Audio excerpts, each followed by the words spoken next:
Et voici le tweet du mois, signé Donald Trump, bien évidemment.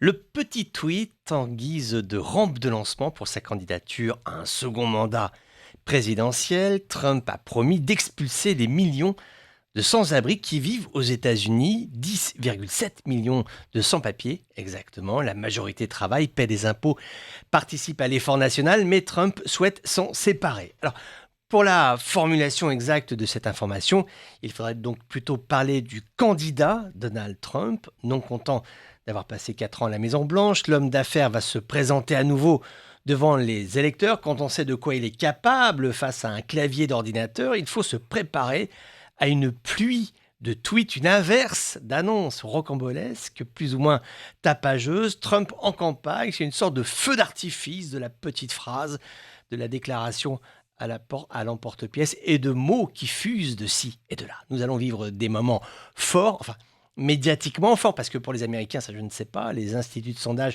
ne sont pas d'une grande fiabilité outre-Atlantique. Le jeu est très ouvert entre un Donald Trump qui a atomisé le camp républicain, et puis les démocrates qui vont arriver en ordre dispersé en manque de personnalité charismatique, comme avait pu l'être Hillary Clinton. Il semble que plus fondamentalement, cette élection présidentielle, dans 18 mois environ tout de même, donc on a le temps de voir, mais ce sera malgré tout une affaire d'hommes, disons plutôt une affaire de style de gouvernance, oui c'est ça, plutôt une affaire de style de gouvernance, parce que Trump, on peut en penser ce qu'on veut, mais il est représentatif d'une certaine Amérique cash, décomplexé, vindicatif et résolument protectionniste. En face, les démocrates représentent toujours cette frange élitiste et argentée de la côte Est, les intellos de l'American Dream qui regardent les films de Woody Allen et lisent les œuvres, notamment les remarquables romans de William Faulkner ou de John Steinbeck.